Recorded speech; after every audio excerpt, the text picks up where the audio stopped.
In a quiet town on the edge of the countryside lived a young girl named Emily. She was bright, full of dreams, and always carried a notebook where she scribbled down her goals. Some days she wrote, "I will be a doctor." On other days she wrote, "I will learn to sing." And sometimes she simply wrote, "I want to make my parents proud." Emily's heart was full of ambition, but her actions rarely followed. She had developed the habit of postponing everything important. If someone asked her when she would start working toward her dreams, she would smile softly and say, "Tomorrow. I'll start tomorrow." But tomorrow never seemed to arrive. One summer, an older man returned to their town. His name was Dr. Samuel, once a well-known physician in the city who had retired and come back to the place where he was born.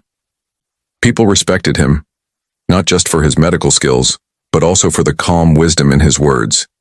He had gray hair, gentle eyes, and the kind of smile that made people feel at ease. The townspeople nicknamed him River, because they said his personality was like flowing water, steady, patient, and life-giving. Emily first met Dr. Samuel at the small community library.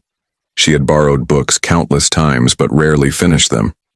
That day she sat staring at the first page of a thick novel, wishing she had the focus to get through it. Dr. Samuel, noticing her frustration, walked over and sat nearby. "You know," he said kindly, "every river starts with just a drop of water. A single drop doesn't look like much, but if you don't let it stop, it becomes a stream, and streams join to become rivers. Eventually, rivers reach the ocean." Emily looked up, puzzled. "What do you mean?" He tapped the book she was holding. "Dreams are like rivers. You want to finish this book, don't you? Maybe you even want to read 100 books. That sounds impossible if you look at it all at once. But if you just decide to read 2 pages today, 2 pages tomorrow, and never stop, one day you'll turn the last page without even realizing how far you come." That simple idea settled deep inside Emily's heart. That evening, she sat on her bed and thought about all the tomorrows she had wasted. She wanted to change. She decided that instead of chasing huge goals all at once, she would start with small habits, no matter how tiny they seemed. The next morning, Emily began her experiment. She woke up and read just a few pages of a book before breakfast. At first, it felt almost meaningless. What difference could a few pages make? But she remembered Dr. Samuel's words and kept going. That afternoon, instead of scrolling endlessly on her phone, she decided to take a short 10-minute walk around the park. The fresh air cleared her head, and for the first time in weeks she felt proud of herself.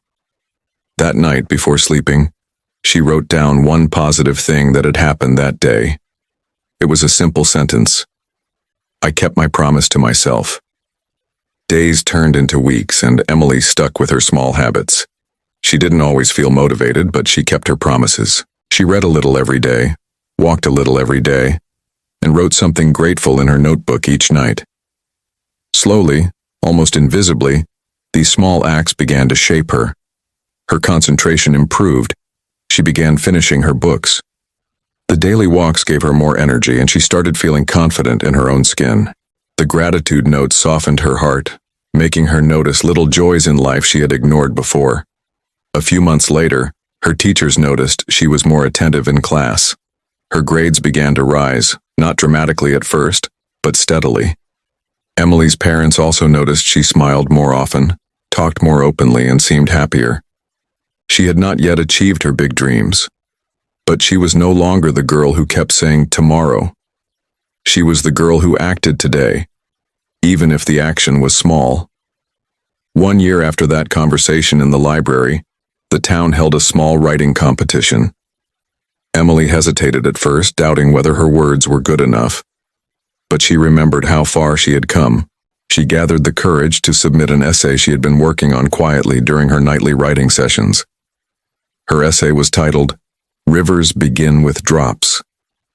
It was a simple reflection about the power of small habits and how little choices shape a person's life. On the day of the competition, Emily stood in front of an audience for the first time in her life. Her hands trembled as she read, but as she spoke about her journey, something magical happened. People listened, really listened. Some smiled, some nodded, and some even had tears in their eyes. When she finished, the room was silent for a moment before bursting into applause. Emily didn't win first place, but she won something far greater. She proved to herself that she was capable of following through. After the event, Dr. Samuel found her in the crowd. His eyes shone with pride as he said, "Do you see now? You didn't build the ocean in one day, but every drop you added created a river strong enough to carry you here." Emily's journey didn't end there. Her small habits continued to grow. The books she read gave her knowledge and perspective.